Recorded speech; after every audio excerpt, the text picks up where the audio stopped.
या अभंगातून जगद्गुरु तुकोबाराया आपला उपास्य दैवत कसा आहे, कोण आहे, काय आहे हे सर्व काही तुम्हा आम्हाला म्हणजे संपूर्ण विश्वाला सांगताय। महाराज या अभंगाचं थोडक्यात चिंतन करायचं ते असं की आपण जर बघितलं तर या जगातील प्रकार महाराज या जगतामध्ये प्रामुख्याने आपल्याला 3 प्रकाराचे लोक नेहमी पाहायला सापडतात। नवे भगवंताने सुद्धा ही सृष्टी निर्माण करत असताना 3 प्रकाराचे लोक निर्माण केले। तेव्हा महाराज पण काय म्हटले, प्रकाराचे 3 तुका म्हणे केले जन। 3 प्रकाराचे लोक आपल्याला पाहायला सापडतात।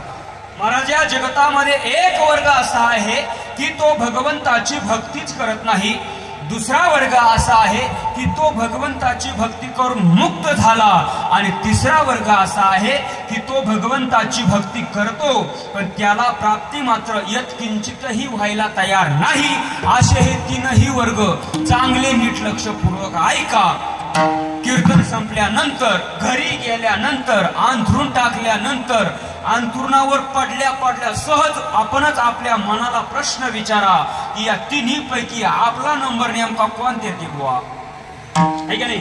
भक्तीच करत नाही त्यामध्ये आपण आहोत का भक्ती करून मुक्त झालो त्यामध्ये आपण आहोत, का भक्ती करतो पण प्राप्तीच होत नाही त्यामध्ये आपण आहोत। या 3ही पैकी आपला नंबर नेमका कोणत्यामध्ये आहे बुवा याचं आपल्याला आज चिंतन करायचं आहे। आणि महाराज चिंतन करत असताना आज या अभंगामध्ये आपल्याला विचार करायचा आहे, पण कोणाचा त्यामध्ये सुद्धा दोघांना टाळायचं आहे आणि विचार मात्र एकाचा करायचा आहे। कारण जो भक्तीच करत नाही त्याचा विचार आपल्याला करायचा नाही, जो भक्ती करून मुक्त झाला त्याचाही आपल्याला विचार करायचा नाही।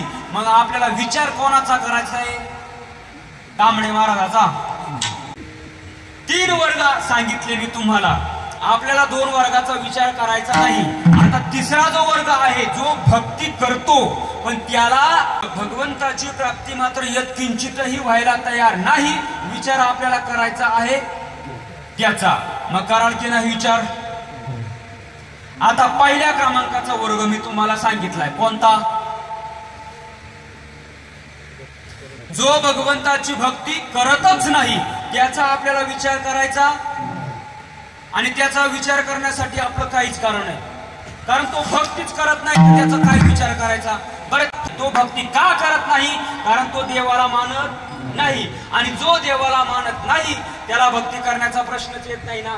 मला सांगा महिला वर्ग, मी तुम्हाला एक प्रश्न विचारतो, मंगळसूत्र घालण्याची, कुंकू लावण्याची, जोडवे घालण्याची, बांगड्या म्हणजे सगळं हे सौभाग्याचं लेणं लेण्याची गरज कोणत्या स्त्रीला असते बोला।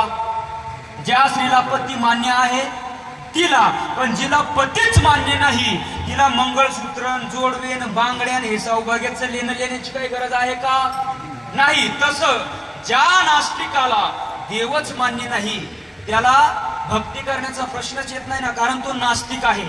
आणि नास्तिक म्हणजे या जगातला अतिशय विषारी प्राणी, सगळ्यात विषारी प्राणी कोण असेल तर तो म्हणजे नास्तिक आहे। तुम्ही म्हणाला महाराज काय बोलताय राव, सगळ्यात विषारी प्राणी तर कोब्रा किंग आहे। काही म्हणतील महाराज विंचू काय कमी विषारी, कारण त्याने जर ठणका दिला तर रात्रभर माणूस गोधडीमध्ये उड्या हाणतो। काही म्हणतील गांधीन माशी सुद्धा काही कमी विषारी, कारण ती जर चावली तर 8 दिवस काही खाल्लं नाही तरी पण डबल ताकद होते, है की नाही। पण महाराज गांधीन माशीच्या फक्त तोंडामध्ये विष असतंय, काय, अरे गांधीन माशीच्या फक्त तोंडामध्ये विष असतंय, अरे विंचवाच्या फक्त नांगीमध्ये विष असतंय, अरे सापाच्या फक्त दातात विष असतंय, नास्तिकाच्या अर्थातच दुर्जनाच्या मात्र सर्वांगात विष असते। सुभाषितकार काय बोलले, वृश्चिकस्य विषम पुच्छे, मक्षिकाया मुखे विषम, तक्षकस्य विषम दंते, सर्वांगे दुर्जनस्य तत्। किंवा तुकोबाराया आपण काय म्हणले, तुका म्हणे विंचाची नांगी, तैसा दुर्जन सर्वांगी, तैसा दुर्जन सर्वांगी,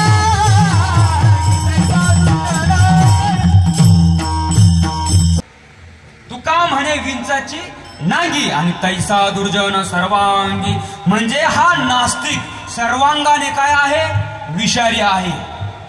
किंवा 3 प्रकाराने हे सांगितले जातात. कोणते कोणते?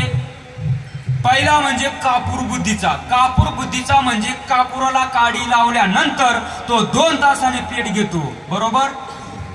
मग लगेच पेट घेतो. कापुराच्या वाती उजळल्या ज्योती आणि खाईची समाप्ती झाली असे त्याला म्हणतात कापूर बुद्धीचा. दुसरा जो वर्ग आहे तो म्हणजे गौरी बुद्धीचा. गौरी बुद्धीचा म्हणजे गौरीला काडी लावल्यानंतर बाबा गौरी लगेच पेट घेते का? नाही. बरं ती लगेच बुजून जाते का? मग ती काय करते? दुप्पट का होईना पेट घेते. त्याला म्हणतात गौरी बुद्धीचा म्हणजे थोडासा धिम्य बुद्धीचा. आणि तिसरा जो वर्ग आहे तो म्हणजे म्हशीचा ताजा पोह. त्याला तुम्ही कितीही काड्या उघडा तो तर पेट घेत नाहीच नाही, पण त्या काडीला सुद्धा पेटू देत नाही. तसा हा वर्ग आहे नास्तिक वर्ग. स्वतः भक्ती करत नाही, दुसरा भक्ती करतो त्यालाही भक्ती करू देत नाही. स्वतः माळ घालणार नाही आणि दुसऱ्याची राहू देणार नाही. आता कोरोनाच्या काळात त्यांनी बरेच त्यांच्या पॅनलचे सभासद केले बाबा. त्यांनी सांगितलं अरे तुम्हाला जर जगायचं असेल, वाचायचं असेल तर ती माळ काढून टाका आणि रोज काळी पिशवी जिंदाबाद लटकती रहो. आणि त्यांनी सुद्धा माळी काढून टाकल्या महाराज. शोकांतिका आहे. अरे माळीकडे बघण्याचा दृष्टिकोन लोकांचा असा झालाय महाराज, तुळशीची लाकडं आणि कापसाचा धागा बास, याच्या व्यतिरिक्त माळीकडे बघायचा दृष्टिकोनच राहिला नाही लोकांचा. पण एक लक्षात ठेवा दादा, अरे एखादी नवीन मुलगी लग्न झाल्यानंतर पतीच्या नावाने मंगळसूत्र गळ्यामध्ये धारण करते आणि कपाळाला काय लावते? कुंकू लावते. आणि तेव्हापासून तर आयुष्य संपेपर्यंत सर्वस्वी जबाबदारी कोण घेतो? तिची पती घेतो. त्याप्रमाणे आपण एकदा का त्या परमात्म्याच्या नावाचं मंगळसूत्र म्हणजे माळ आपण आपल्या गळ्यामध्ये एकदा धारण केली आणि त्याच्या नावाचं लेणं बुका असेल, गोपीचंद असेल, एकदा आपण आपल्या कपाळाला जर लावलं ना दादा, तर आपली सर्वस्वी चिंता करणारा कोण आहे? तुझी चिंता त्याशी सर्व आहे, सर्व आहे, तुझी चिंता त्याशी सर्व आहे. आवडीने भावे हरिनाम घेसी आणि तुझी चिंता त्याशी सर्व आहे. अरे ज्याप्रमाणे एखादी स्त्री त्या ठिकाणी पतीच्या नावाचं मंगळसूत्र घालते आणि कुंकू लावते, तर सर्वस्वी जबाबदारी तिची तो पती घेत असतो आयुष्य संपेपर्यंत. मग ही माळ म्हणजे त्याच्या नावाचं मंगळसूत्र आहे.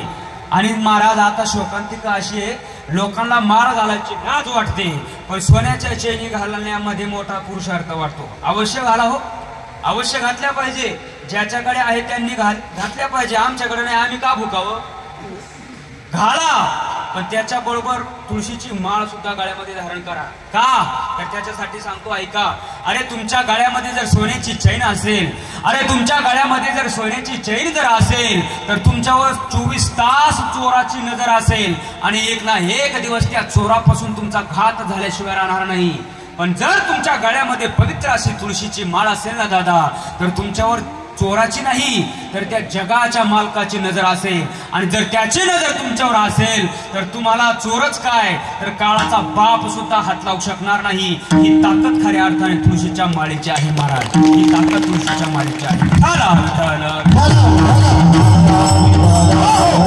पण महाराज हे नास्तिकवादी स्वतः माळ घालणार नाही, दुसऱ्याने घातलेली राहू देणार नाही, स्वतः भक्ती करणार नाही, दुसरा भक्ती करतो त्यालाही भक्ती करू देणार नाही, स्वतः आळंदी पंढरीला वारीला जाणार नाही, दुसरा चालला त्यालाही जाऊ देणार नाही.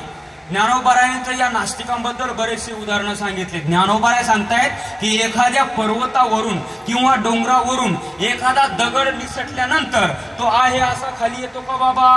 मग काय करतो? पण स्वतःवर राहत नाही आणि दुसऱ्याला वर राहू देतो का? दुसऱ्यालाही खाली घेऊन येतो. असे बरेच दगड आहे. स्वतः काही करत नाही, स्वतः कधी चांगलं करत नाही आणि दुसऱ्याचं कधी चांगलं होऊ देत. पण एक लक्षात ठेवा महाराज, अरे दुसऱ्याचं तुम्हाला नाही ना कधी जीवनामध्ये चांगलं करता आलं, नका चांगलं करू, पण दुसऱ्याचं वाईट करण्याचा प्रयत्न मात्र जीवनामध्ये कधी करू नका. भला किसी का कर न सके तो बुरा किसी का मत करना, भला किसी का कर न सके तो बुरा किसी का मत करना, फूल नहीं बन सकते तो तुम कांटे बनकर बस रहना, फूल नहीं बन सकते तो तुम कांटे बनकर बस रहना। अरे नाही दुसऱ्याच्या रस्त्यावर तुम्हाला फुलं टाकता आले तर नका टाकू, पण दुसऱ्याच्या रस्त्यावर काटे पेरण्याचा प्रयत्न कधी जीवनामध्ये करू नका। म्हणजे तो दगड स्वतःवरती राहत नाही आणि दुसऱ्या दगडालाही वरती राहू देत नाही, आपल्या बरोबर त्यालाही खाली घेऊन येतो। ज्ञानोबा बोलले, अंग भारी सुटला धोंडा तो आपण फुटोनी होय खंड खंडा, आड आलिया ते रगडा करी जैसा। अरे स्वतःवरती राहत नाही, दुसऱ्या दगडालाही वरती राहू देत नाही। किंवा पावसाळ्यामध्ये जमिनीवर गार पडते, गाराचा पाऊस पडल्यानंतर ती गार जमिनीवर पडते, पण ज्या पिकावर पडते, मग खाली फ्लावर असेल, कोबी असेल, टोमॅटो असेल, ज्या पिकावर पडते दादा त्या पिकाला ठेवते का? नाही। पण ती तरी राहते का? तीही नाश पावते आणि पिकाला सुद्धा नासवते। तसा हा नास्तिक स्वतः भक्ती करत नाही आणि दुसरा भक्ती करतो त्यालाही भक्ती करू देत नाही। बरं तो भक्ती का करत नाही? कारण तो देवाला मानत नाही। बरं तो देवाला का मानत नाही? कारण त्यांचं एक ब्रीद वाक्य बाबा, काय? चक्षुर्वै सत्यम, म्हणजे जे डोळ्याने दिसतं तेच या जगामध्ये असतं, जे डोळ्याने दिसत नाही ते या जगामध्ये नाही। आता जे डोळ्याने दिसतं तेच असतं असं जर म्हणायचं असेल तर ज्ञानोबाराने त्यांच्या मताचं खंडन केले अमृतानुभवामध्ये। मृगजळ माहिती ना तुम्हाला?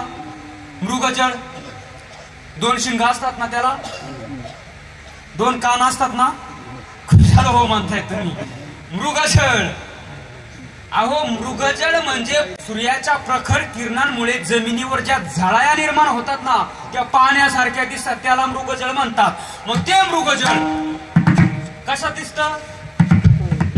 पाण्यासारखं दिसते, पण ते पाणी असते का?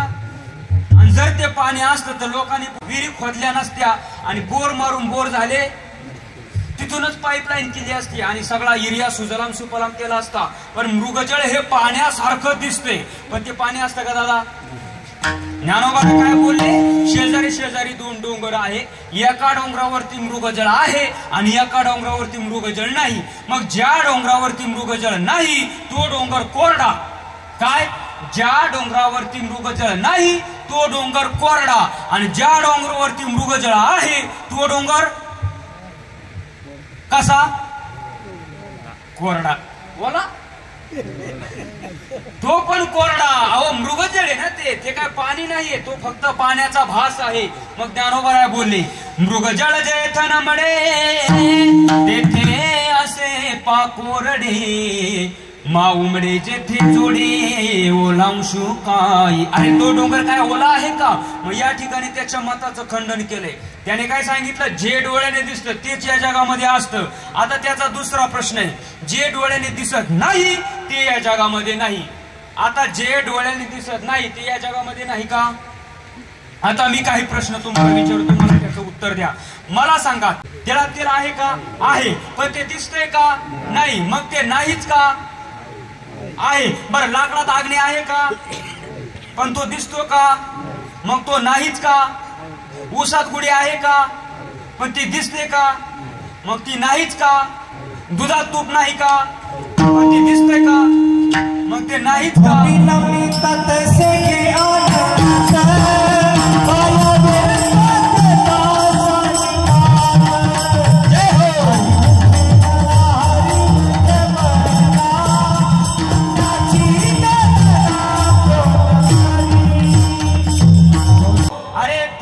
मंथन केल्यानंतर, दुधाचं मंथन केल्यानंतर त्या ठिकाणी काय मिळणार आहे आपल्याला पाहायला? लोणी। त्याप्रमाणे परमार्थ रूपी रवी लावून त्या परमात्म्याचं आळवण करा, निश्चितच तो परमात्मा कळल्याशिवाय राहणार नाही। अरे दह्यामध्ये तूप आहे पण ते दिसत नाही, मग ते नाहीच का? लाकडामध्ये अग्नी आहे पण तो दिसत नाही, मग तो नाहीच का? ऊसामध्ये गुढी आहे पण ती दिसत नाही, मग ती नाहीच का? फुलामध्ये सुगंध आहे पण तो दिसत नाही, मग तो नाहीच का? मग पाहायचंय का? हा असं हो म्हणा, असं पाहायचंय ना. हा मग सांगतो ऐका. अरे नाकाला लावून पहा म्हणजे फुलातला सुगंध कळल्याशिवाय राहणार नाही. अरे खाऊन पहा उसातली गोडी कळल्याशिवाय राहणार नाही. अरे घर्षण करून पहा लाकडातला अग्नी कळल्याशिवाय राहणार नाही. मंथन करून पहा दुधातलं तूप कळल्याशिवाय राहणार नाही. तसं भगवत भक्ती करून पहा म्हणजे या जगातला देव कळल्याशिवाय राहणार नाही. उगत झिपड्या वाढवून देवच बोंबलत नाही फिरकण्या काय मजा आहे का महाराज. अरे तो देव आहे फक्त पाहण्याची दृष्टी आपल्याकडे नाहीये. कारण आपण पाहतोय या चर्मचक्षुने आणि या चर्मचक्षुने दिसण्याची गोष्ट नाहीये ना. त्याला ज्ञानचक्षुने त्याला पाहावं लागते. मग जर त्याला पाहायचं असेल त्याला जाणून घ्यायचं असेल तर त्याची भक्ती करावी लागेल. अरे तो देव आहे बरं कुठे तो देव.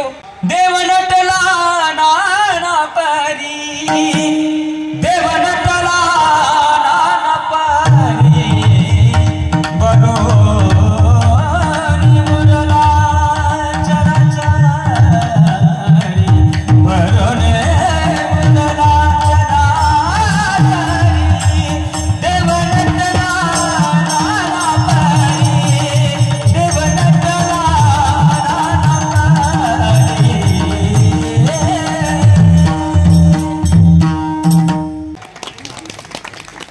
वा किती हुशार मंडळी वा. देव नटला नाना परी भरोनी उरला चराचरी. अरे तो आहेच पण महाराज या नास्तिकांना तो देव दिसत नाही म्हणून. आता मला सांगा बाबा घुबडाला सूर्यदर्शन नाही. मग अशा किती घुबडांनी सूर्य नाही म्हटल्यानंतर उद्या सकाळी सूर्य उगवायचा थांबणार आहे. तसं अशा किती नास्तिकांनी तो देवाचं अस्तित्व नाही म्हटल्यानंतर त्या देवाचं अस्तित्व नाहीस होणार आहे. हो का बगडारू देखे अनेरा देखे तो सब अरे तो कुठे नाहीये सर्वत्र आहे. सर्वाघटी राम देहादेही एक किंवा तैसा हृदयामध्ये मी रामो आसता सुखाचा आराम. म्हणजे तो सर्वत्र आहे फक्त त्याला पाहण्याची दृष्टी आपल्याकडे नाहीये. या नास्तिकवाद्यांनी किती देवाला नाही म्हटल्यानंतर देवाचं अस्तित्व नाही होणार नाही महाराज. अरे काही गोष्टी दिसत नसल्या तरी त्या मानावाच लागतात. आता मला सांगा गाडग मडक दिसतंय मग कुंभारदादा दिसत नाही मग तो कुंभारदादा नाहीच का. गाडग मडक कोण घडवतंय. हा कुंभारदादा घडवतोय. मग मला सांगा आता सकाळी सकाळी तुम्ही झोपेतून उठली आणि तुमच्या शेतामध्ये फेरफटका मारायला गेली आणि त्या ठिकाणी गेल्यानंतर तुम्हाला शेतातल्या मातीचे ऑटोमॅटिक गाडगे मडके तयार झालेले दिसू लागले. असं होईल का. ज्ञानोबा बोलले हिरवी तरी भूमियातोनी स्वयंभ काय घडया गाडगे याचे निघती कोंभ परिते कुलाल मतीचे गर्भ उमटले की. किंवा त्याच्या पुढच्या उभी ज्ञानोबा म्हणले कापसाची पोटी काय कापडाची होती पेटी तो वेडी तयाची दिठी कापड झाला. तुम्ही कापसाच्या शेतीमध्ये गेले आणि त्या कापसाच्या कैरीला डायरेक्ट 1-1 मीटरचा तागा लागला असं आहे का. किंवा त्याच्या पुढच्या उभी ज्ञानोबा बोलले जरी सोने लेणे होनी घडे तरी तयाचे सोनेपण न मोडे येर अलंकार हेवरची लिकडे नेते याची निभावे. अरे तो देव आहे फक्त आपल्याला पाहण्याची दृष्टी आपल्याकडे नाहीये. पण या नास्तिकवाद्यांना तुम्ही किती सांगा काही सांगा कसंही सांगा त्यांच्यावर परिणाम होत नाही. मग आपल्याला सुद्धा आता त्यांचा विचार करायचा नाही. भरपूर विचार केला. आता आपल्याला दुसरा वर्ग पाहायचा आहे. आता पहिला वर्ग मी तुम्हाला सांगितलाय जो भक्तीच करत नाही त्याचा आपल्याला विचार करायचा नाही. भक्ती करून मुक्त झाला त्याचाही आपल्याला विचार करायचा नाही. मग आपल्याला विचार करायचा आहे कोणाचा. हा भक्ती करतो पण त्याला प्राप्तीच होत नाही. याची भक्ती नेमका कुठे चुकती विचार करायचा आहे आपल्याला त्याचा. आता तुम्ही म्हणाल महाराज यांचा काय विचार करायचा हो. पण महाराज विचार केल्यानंतर चुका लक्षात येतात हा प्रश्न आहे. कारण तुम्ही आता 1 मिनिट बघा जो नावेत बसला नाव माहितीये ना नाव होळी. हा जो होळीत बसला तुम्ही त्याचा विचार करू नका. जो होळीत बसून पलीकडे गेला तुम्ही त्याचाही विचार करू नका. पण जो सकाळी 6 वाजता नावेत बसला होळीत बसला वल्ले मारून मारून थकला दुपारचे 12 वाजले तरी पण त्याची होळी हातभर पण पुढे गेली नाही. आता याची होळी नेमका कुठे गुंतली याचा विचार कराल की नाही तुम्ही. मग करा विचार. आणि मग तो विचार करू लागला डोकं खाजून, कुठं गुतली असेल बुवा, कुठं गुतली आणि मग विचार केल्यानंतर त्याची चूक त्याच्या लक्षात आली आणि मग तोच म्हणतो, अरे हो काय खुंट्याला बांधले नाव सोडलीच नाही, कधी जाईल तिची कडाला. म्हणजे विचार केल्यानंतर चुका लक्षात येतात, हा प्रश्न आहे. तसा या जगतामध्ये एक वर्ग आहे, अहो रात्र भक्ती करतोय, ऐसा अखंड भजन करी, उगा न राहे क्षणभरी, या नियमाप्रमाणे अहो रात्र भगवंताची भक्ती करतोय, पण त्याला प्राप्तीच व्हायला तयार नाही. मग अशा श्रद्धेने भक्ती करणाऱ्या, अंतकरणापासून भक्ती करणाऱ्या भगवत भक्तांना जगद्गुरु तुकोबारायांनी या अभंगामध्ये 4 अवस्था सांगितल्यात. कोणत्या? निश्चिंतता, निर्भयता, स्वतंत्रता आणि सुखरूपता. कारण देवाचा भक्त म्हटला की तो निश्चिंत असला पाहिजे, निर्भय असला पाहिजे, स्वतंत्र असला पाहिजे आणि सुखमय त्याचं जीवन असलं पाहिजे. आणि मग तुकोबारायांनी त्यांना विचारलं, का रे तुम्ही भक्ती करताय का? म्हणे हो ना महाराज, अहोरात्र भक्ती करतोय, सपाटा चाललाय नुसता आमचा भक्तीचा. अरे मग भक्ती करून तुमचे चेहरे असे गौरी फोडल्यासारखे का झाले? पुढी गेली गौरी आयशी दिसे तोंडावरी, असे चेहरे का झाले तुमचे? ते म्हटले काय करावं महाराज, भक्ती करून आम्हाला प्राप्तीच होत नाही भगवंताची. आणि मग जगद्गुरु तुकोबाराय म्हटले, तुम्ही कोणाची भक्ती करताय बो नेमका? कारण भक्ती करून प्राप्ती होत नाही असं कधी झालं? कारण नाम घेता वाया गेला आणि आयसा कोणी ऐकेला असं कधी झालं नाही. भक्ती केल्यानंतर भगवंताची प्राप्ती ही झालीच पाहिजे. मग तुम्ही भक्ती करून तुम्हाला प्राप्ती होत नाही, याचा अर्थ काय? कुठंतरी भक्ती चुकते.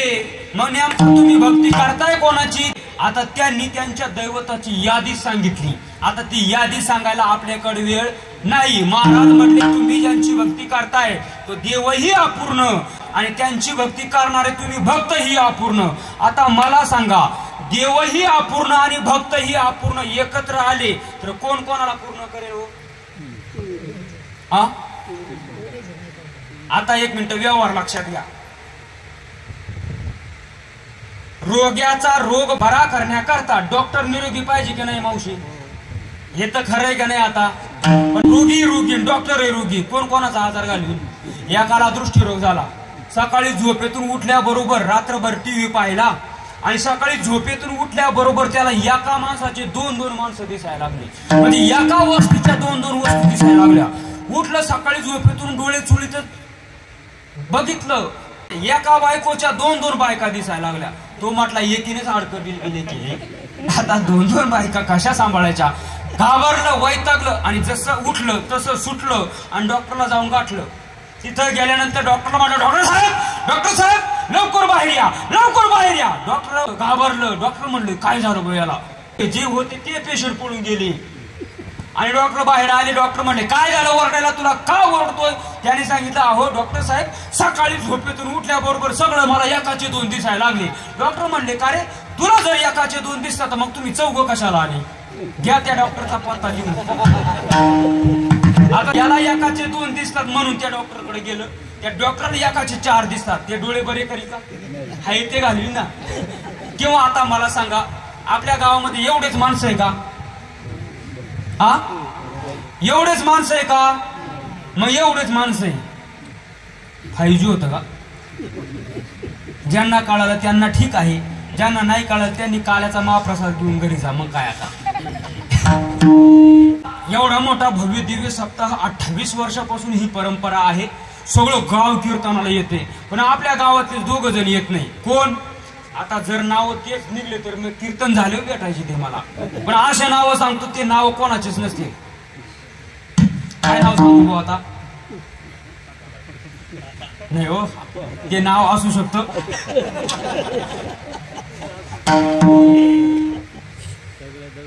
खात्रिया आणि फात्रिया हे तर नाव कोणाचं?